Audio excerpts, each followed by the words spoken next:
Shalom, happy Sabbath. Shalom, happy Sabbath. All right, I've been feeling good. I feel better.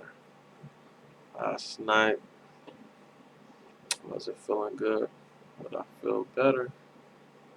Praise the Most High. Thank the Most High for His favor, His grace, His mercy, His love. Thank the Most High for all the things that He's done, and for the Sabbath day, and for His blessed and holy Son. Pray for family and friends. Pray for my wife. Thank the Most High that the star that was on her eye um, healed. And thank the Most High just to be alive for another day. And we're going to get into this word. Alright. So I have a lesson. I have a few lessons. So um, we're going to go into that.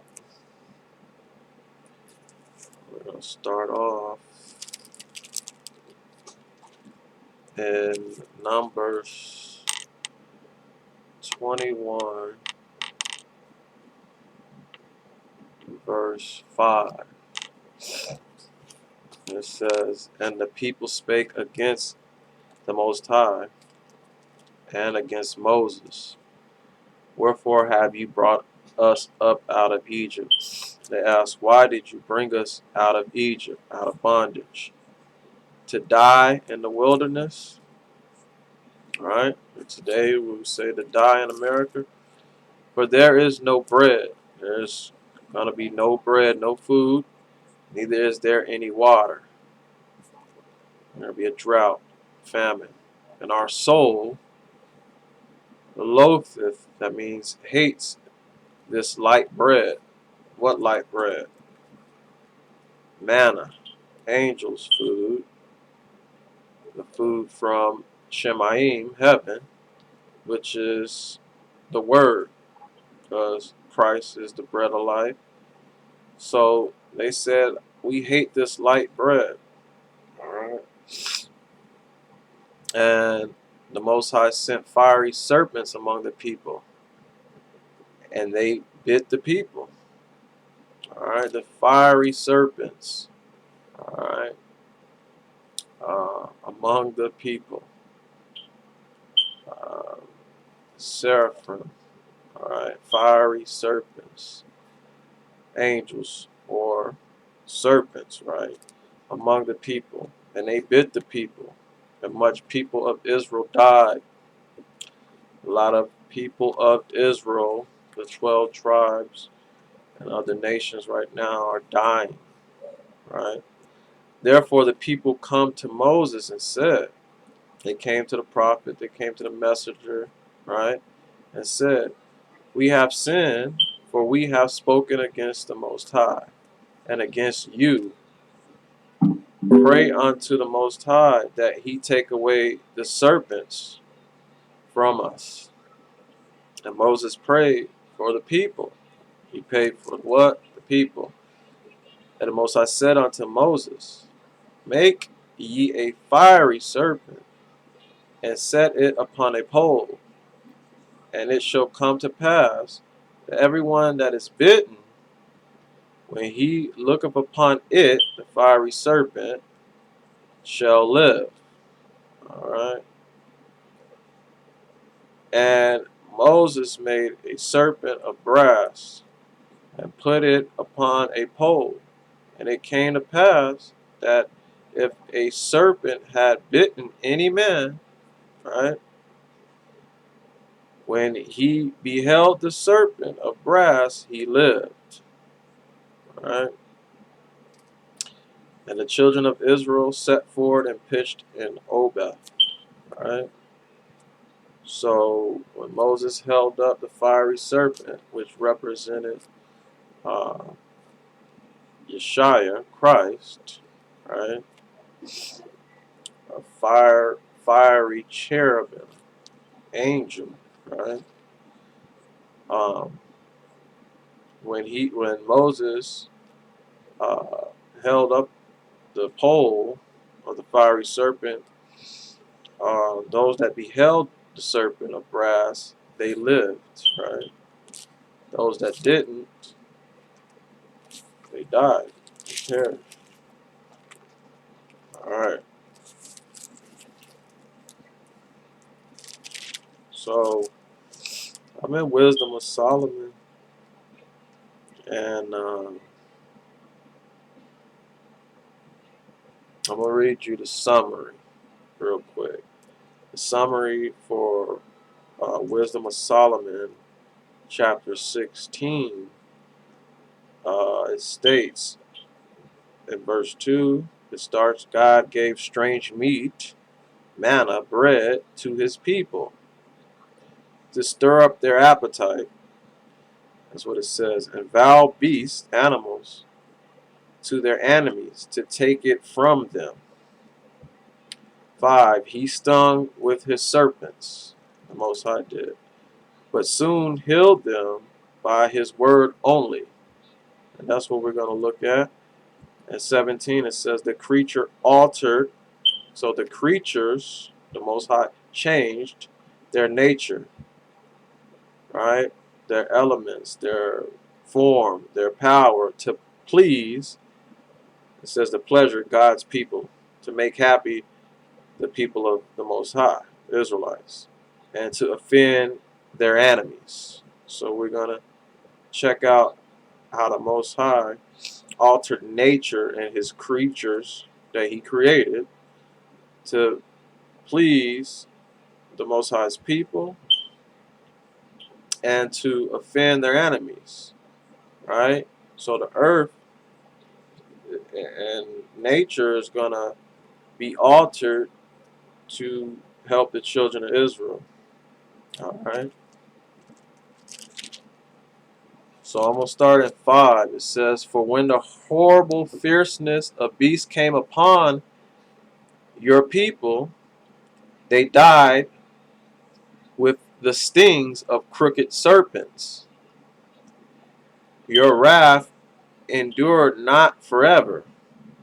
The Most High's anger didn't continue forever, but they were troubled for a short season, a moment, that they might be admonished and having a sign of salvation, an example of salvation, a mark of salvation, showing a sign of their deliverance from that moment to in the future. And it says, having a sign, an example of salvation, to put them in remembrance, for them to remember of the commandment, it says, of thy law, of the Most High's commandments, right? So the Israelites were troubled for a small time, that they might be admonished, punished, having a sign of salvation. They had to go through tribulation, persecution by these fiery serpents to put them in remembrance. The children of Israel to come, the future children, to look at, to read the word and understand and remember the commandments, right? And remember what the Most High done for them. So this was a sign of salvation to put the children of Israel in remembrance, to not forget of the commandment of the Most High's law, and what be the consequences of breaking his law. For he that turned himself towards it, towards what? The fiery serpent, that's what it's talking about, was not saved by the thing that he saw. It said he wasn't saved by the thing that he saw, but by you that are the Savior of all. All right? The Most High is the Savior of all. Right? His Son that he sent, Hamashiach, is a Savior as well. And he sent many Messiahs. Right?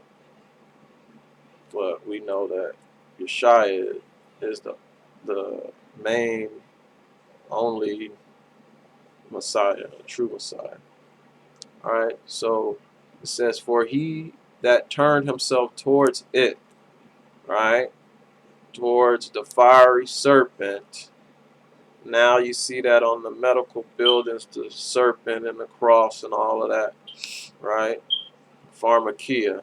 But anyway, it says, "For he that turned himself towards it was not saved by the thing that he saw with his physical eyes, but by you, the Most High, that art the Savior of all, the Elohim.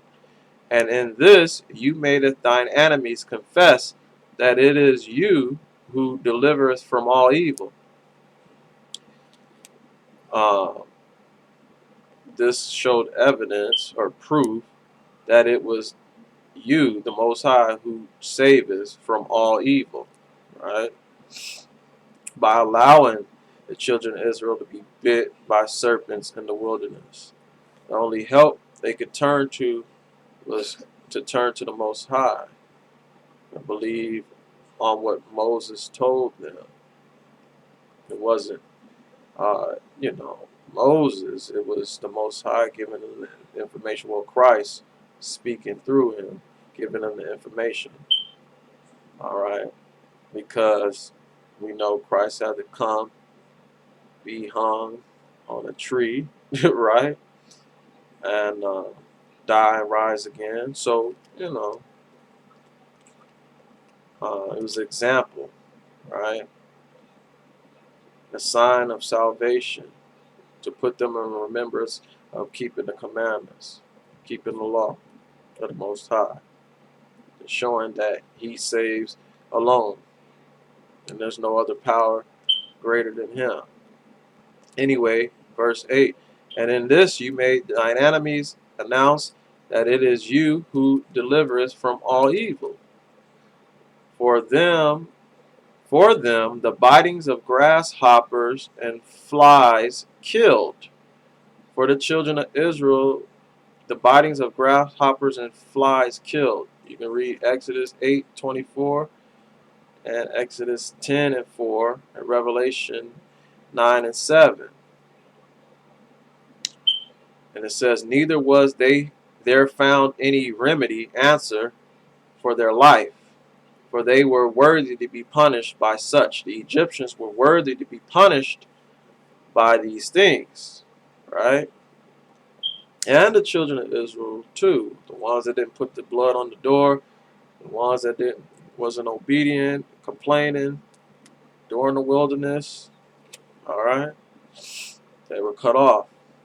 So again, 9, "For them the bitings of grasshoppers and flies killed, and neither was there found any remedy for their life, for they were worthy to be punished by such.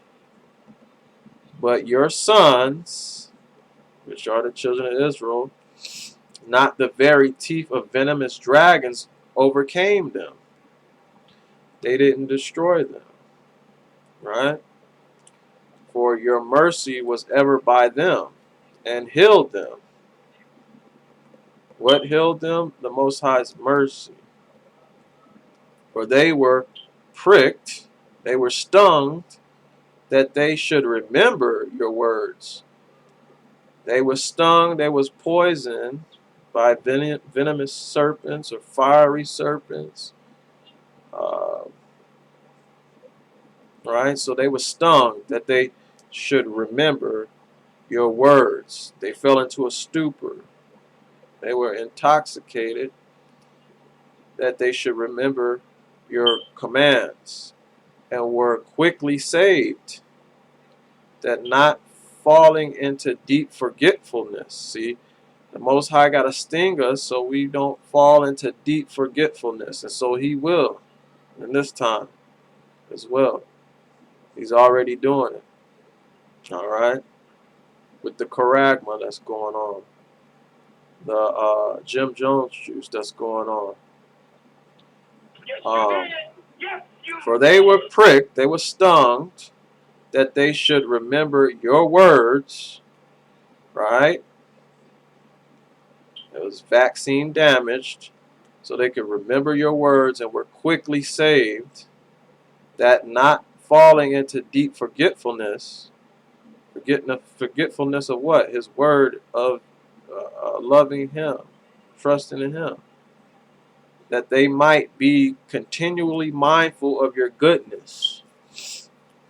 He's showing an example in the wilderness that you will be mindful of His continual goodness. Even in the wilderness, He was saving them from fiery serpents that He released to get them back on track, get them back following the way. For it was neither herb, uh, nor malifying plaster that restored them to health. So it wasn't health food store stuff. It wasn't plants, roots, okay, that restored them to health. But your word, which is Yeshua, Jesus Christ, right? Yahushua, Yeshua. It says, O Most High, which healeth all things. All right? It was the Most High, His name alone, which healeth all things. For you have power of life and death. For who has power of life and death? The Most High.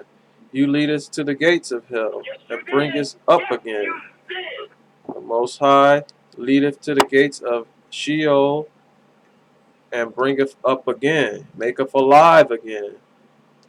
Alright? He told Ezekiel, speak to the dry bones. And Ezekiel said, man, I ain't got no, I'm just paraphrasing, I ain't got no power to make these dry bones live again. He said, just speak the word. Speak the word of Yeshua, Jesus Christ, Yeshua, Hamashiach. And what? Flesh, the bones came together, the flesh came upon them, and then an exceeding army was restored. So we're going to come back as a renewed, restored, completely whole army, all right, for the Most High, those that trust in Him. So the Most High, He has power over life and death. The Most High, He can leadeth to the gates of hell and bringeth up again. A man indeed killeth through his malice. A man, he kills through hate and anger, being furious and foolish.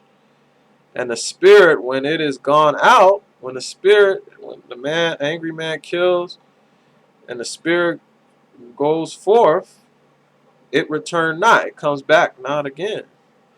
Neither the soul receiveth up, that goes up, cometh again.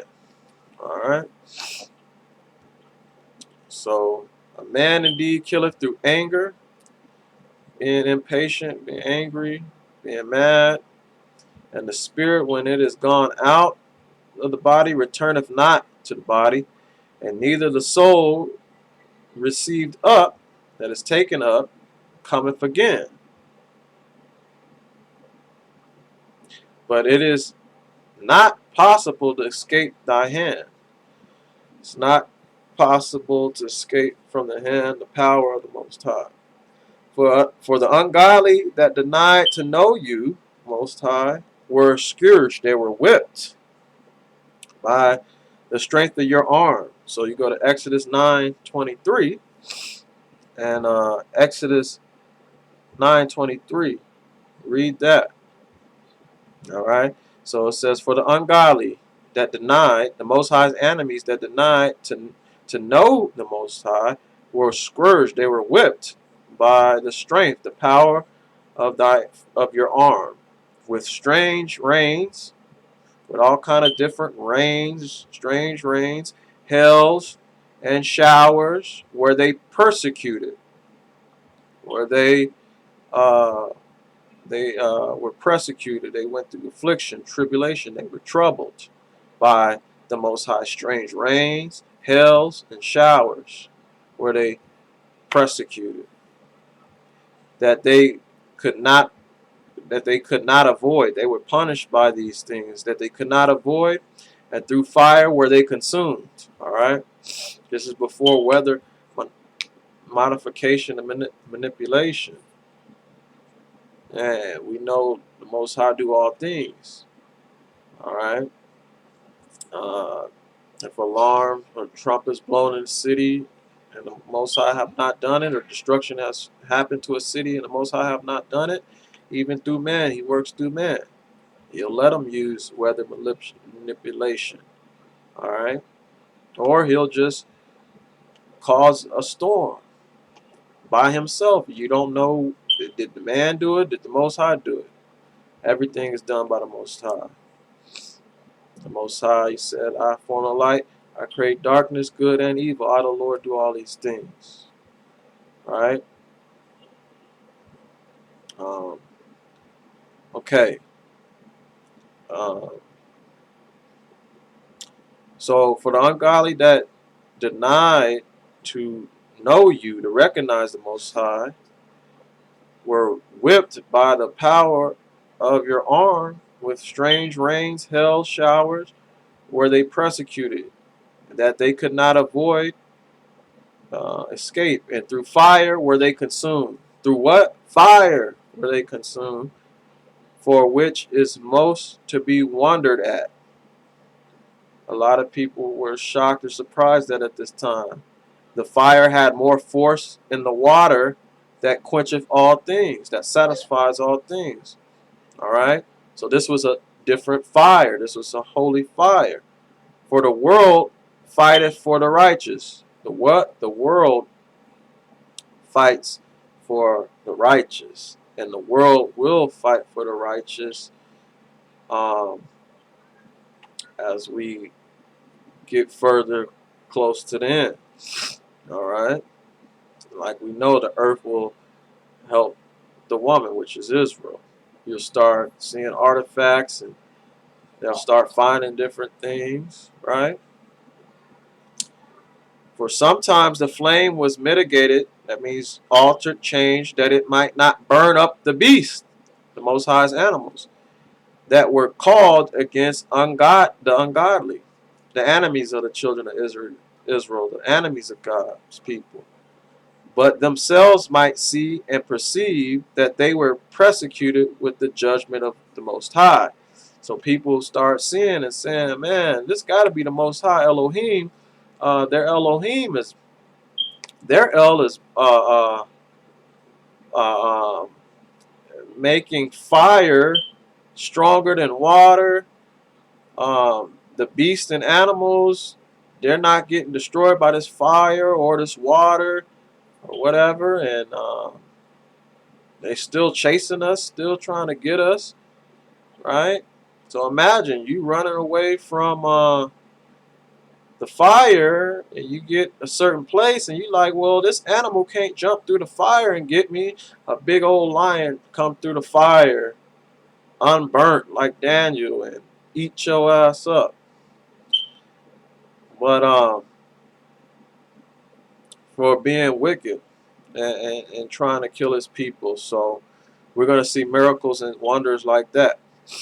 Um, So again, for sometimes the flame was changed, mitigated, that it might not burn up the beasts, the animals that were sent against the ungodly, the evil, but themselves might see, and they would see it and perceive that they were persecuted with the judgment of God. It had to be the Most High that they didn't believe, right?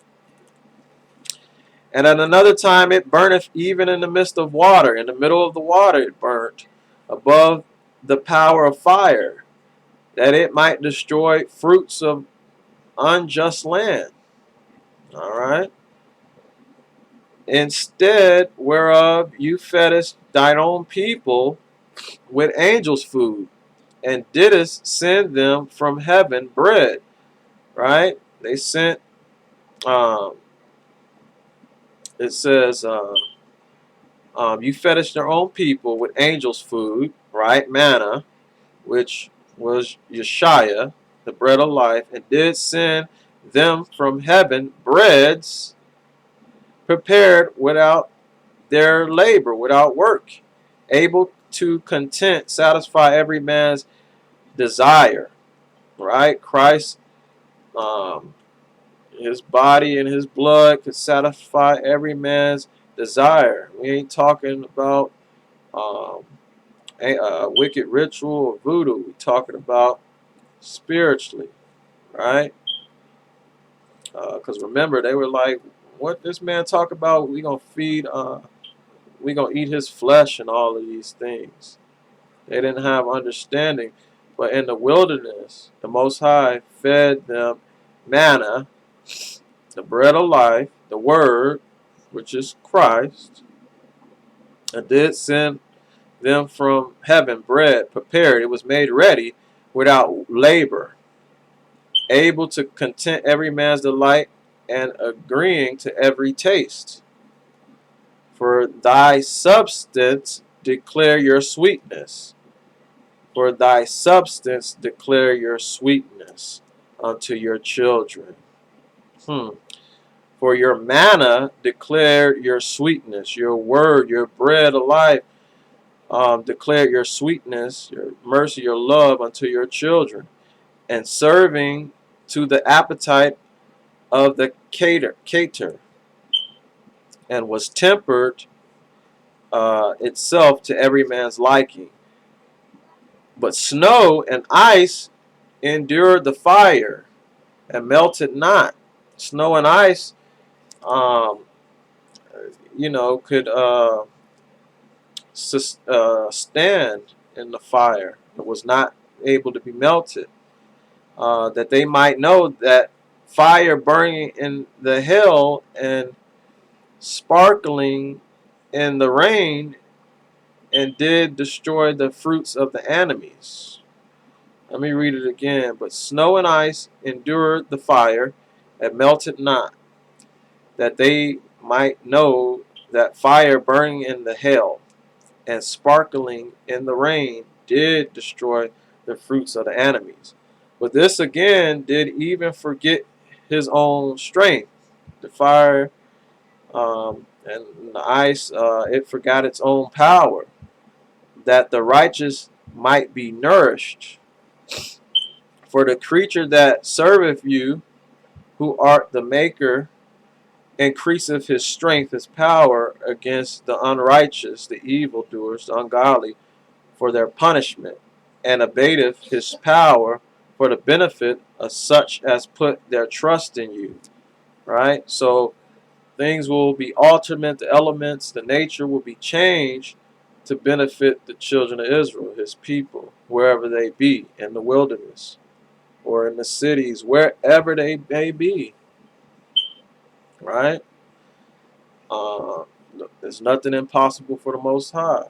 You could be in the midst of all kind of crazy things. The Most High can send angels that can pull you through portals and translate you, do whatever you want to say. All right, teleport you. You never know what he might do or will do um, for your benefit. It says, therefore, even then was it altered, it was changed into all fashions, all things, and was obedient to your grace that nourisheth all things, that feeds all things according to the desire of them that had need, of them that prayed. All right. Uh, that your children, that the children of the Most High, whom you loveth, might know that it is not the growing of fruits. It's not the growing of fruits. It's not about how much land you got. Um, um, Medicines, herbs. It says again that your children, O Most High, whom you loveth, might know that it is not the growing of fruits that nourisheth, that feeds men, right? That has providence over man, care, love for man, but that it is your word. It's your word, all right, which saves them, which protects them, all right. A man uh, can't live off of bread alone, right? But every word that proceedeth out of the Most High's mouth, right? So it says, but that it is your word which saves them that put their trust in you. That's it. It's just your word alone, the Most High's word alone, right? That and how much faith and trust, and deeds, and their obedience to His word, and knowing that He changed not, that He loves you. He first loved us. So we need to know that. You can go to Deuteronomy 8:3, Matthew 4:4. It is not the growing of fruits that nourisheth man, that kills man, but that it is your word which keeps them that put their trust in you. Right? You gotta have trust in the Most High. Alright? And He will heal you. The Gentiles had much faith. He said, I never seen so much faith in Israel. Right? The Roman guard said, just say the word and you can heal my son. And that very hour, the Messiah healed his son. He was on his way coming back to on a horse or meeting his son. Or they were coming back with at least the news, and he was already healed. Um, 27, for that which was not destroyed of the fire. And the reason why I chose this, because the fire that's coming, the Most High can alter its nature. The Most High altered the nature of the fire when Daniel was in the lions. I'm sorry. When Meshach and Abednego was in the lion's den. I mean, in the oven, furnace. Sorry. And he stopped the beast from eating Daniel in the lion's den. Right. And so for that which was not destroyed of the fire, being warmed with a little sunbeam, soon melted away, that it might be known that we must prevent the sun to give you thanks, and at the dayspring pray unto you. For the hope of the unfaithful, the unrighteous, the lawless, the evildoers shall melt away. The faith, the belief, the hope, um, of the unfaithful, the religion, the practice of the unfaithful shall melt away. Their work's going to melt away. Their deeds going to melt away. Their cities are going to melt away. As the winter's horror frost, right? And shall run away as unprofitable water, like an avalanche, like a waterfall. So again, I'm going to read it again. For the hope of the unfaithful, the belief of the unbelieving, um, atheists, the haters of God, the workers of sin shall melt away when He comes, right? Um, the one that's fire is pure like a refiner's soap. Um, that pure fire, right? That was in the burning bush. The bush wasn't burnt. See, there's many examples of this fire. Many examples of this this fire, and things amazing happening by the Most High. When Elijah called down the fire to burn up the offering, he had the servants of Baal put water all around the altar and all of that. And then that consuming fire came. That different type of fire came. Right? So this nuclear fire that might come, or this holy fire that comes from heaven, It ain't gonna burn the righteous. It's gonna burn the unrighteous, the sinners, the evildoers, the lawless, the ones that are breaking the Most High's commandments, the laws, that are not obeying His voice. So again, for the hope of the unfaithful shall melt away as the winter's horror frost, and shall run away as unprofitable water. All right? And I hope that was edifying.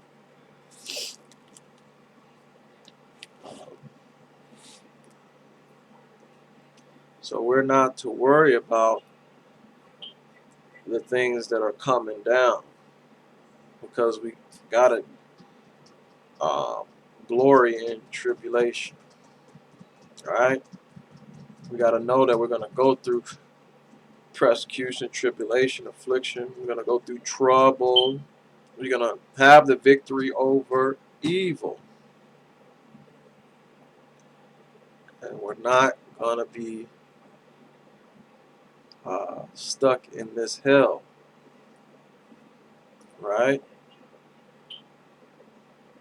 Some of us is going to be caught up and meet the Most High in the air. Some of us is going to be here. Some of us is going to be coming with Him in the clouds, right? The chariots and all of that. We all going to be behind Him, right? So we got to prepare for that day and make sure there's no sin in the camp, in the lands that we are at, in the houses that we are at, in the mind that we're in the body that we're in. We got to purge the leaven, the sin. All right? But we're going to see some amazing things.